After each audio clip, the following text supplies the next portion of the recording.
తదుపరి రాశి మీనరాశి. ఈ రాశిలో ఉండే విద్యార్థులకు ఈ వారము అత్యంత అనుకూలమైన వారము. శుభ ఫలితాలు, శుభ పరిణామాలు, శుభవార్తలు వినేందుకు అవకాశం కనబడుతోంది. విదేశాలు వెళ్ళాలి అని అనుకున్న వాళ్లకు ఈ వారం మొదటి రోజు ప్రయత్నం చేసినట్టయితే కనుక సక్సెస్ సాధించే అవకాశం కనబడుతోంది. ఈ వారాన్ని వృధా చేసుకునే ప్రయత్నం చేసుకోకండి. ఉద్యోగస్తులకు చూసుకున్నట్టయితే ఉద్యోగంలో ఎదుగుదల కనబడుతోంది. పాత బకాయిలు అంటే ఆగిపోయిన ఏరియర్స్ తిరిగి వచ్చే అవకాశం కనబడుతోంది. ప్రభుత్వ ప్రైవేట్ రంగంలో ఉన్న వాళ్లకు విశేషమైన లాభాలు అంటే ప్రమోషన్స్ రావడము, ప్యాకేజీ పెరగడము, దీంతో పాటు స్థాన చలనాలు అంటే వేరే ప్రదేశానికి ఉన్న స్థానం నుంచి వేరే స్థానానికి వెళ్ళడం కానీ లేదా ఇంటర్నల్ ట్రాన్స్ఫర్స్ కానీ జరిగే అవకాశాలు ఎక్కువగా కనబడుతున్నాయి. ఉద్యోగస్తులకు కీలకమైన సమాచారము మీ పై అధికారులు మీకు అందజేసి దాని ద్వారా మీకు విదేశాలు వెళ్ళేందుకు అవకాశాలు కల్పిస్తారు. అలాంటి అవకాశం వచ్చిన ఉద్యోగస్తులు వృధా చేసుకోకుండా వినియోగించుకునే ప్రయత్నం తప్పనిసరిగా చేసుకోండి. అయితే ఆర్థిక పరంగా చూసుకున్నట్టయితే పెట్టుబడులకు ఇది మిశ్రమ కాలము అని చెప్పొచ్చు. ఇంకా తప్పదు అని అనుకుంటే పెట్టుబడుల దిశగా వెళ్ళండి, కానీ అంత మంచిగా మిశ్రమ ఫలితాలు ఇస్తుంది. పెద్దగా గొప్పగా చెప్పడానికి లేదు, అలాని నష్టము అని చెప్పడానికి లేదు. దానికి మీ యొక్క తెలివితేటలతో ముందుకు వెళ్ళే ప్రయత్నం చేసుకోండి.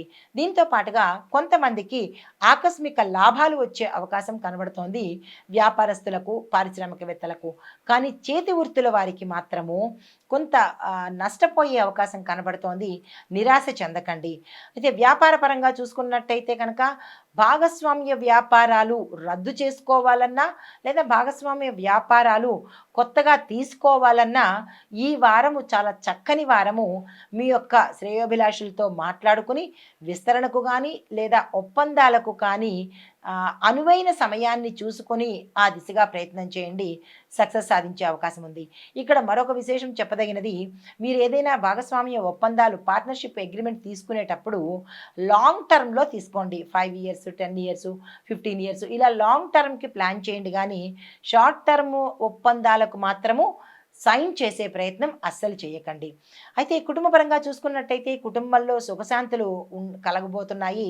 దంపతుల మధ్య అన్యోన్యమైన వాతావరణం కనబడుతోంది. శుభవార్తలు వింటారు, శుభకార్యాలకు వెడతారు. శుభకార్యాలకు సంబంధించినటువంటి ఆకస్మిక ధనప్రాప్తి కలిగేటట్టుగా గోచరిస్తోంది.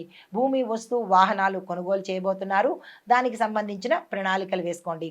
అయితే భూ సంబంధిత లావాదేవీలలో అంటే వాటి పరంగా గతంలో ఏమైనా మీ యొక్క కేసులు కోర్టులో ఇరుక్కున్నట్టయితే కనుక ఈ వారంలో మీ పట్ల తీర్పు వచ్చేటట్టుగా కనిపించటం లేదు.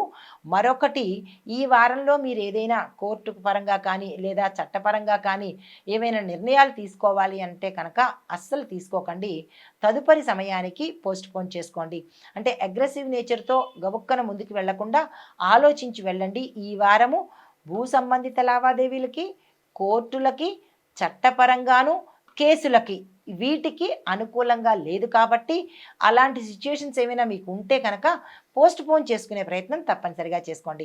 ఆస్తి కొనుగోలు విషయంలో ఒకంత ఆలోచించి నిర్ణయాలు తీసుకోండి. భూమి కొనుక్కోవాలన్నా, ఇల్లు కొనుక్కోవాలన్నా, ఏదైనా ఆస్తులు కొనాలి అంటే కనుక ఆచితూచి వ్యవహారం చేసుకోండి. నష్టపోయే అవకాశము కొంచెం ఎక్కువగా కనబడుతోంది, జాగ్రత్తలు తీసుకోండి. మీకు చెప్పదగిన పరిహారము, ఈ వారంలో ఏదైనా ఒక రోజు కానీ లేదా మంగళవారము, శనివారం కానీ హనుమంతుడి ఆలయ దర్శనం తప్పనిసరిగా చేసుకొని ఆకుపూజ చేయించుకున్నా శక్తి ఉన్నవాళ్ళు చేయించుకోండి. కుదరదు అని అనుకున్న వాళ్ళు 5 ప్రదక్షిణాలు చేసి 5 అరటిపళ్లను ఎవరికైనా దానంగా ఇచ్చినట్టయితే గ్రహ సంబంధిత దోషాలు కానీ లేదా అంటే తొక్కుడు సంబంధం కానీ నరదృష్టి సంబంధించిన దోషాలు కానీ తొలగించుకున్న వాళ్ళు అవుతారు. తప్పనిసరిగా ఈ పరిహారాలు చేయించుకోండి. సానుకూలమైన ఫలితాలు పొందండి. నమస్తే.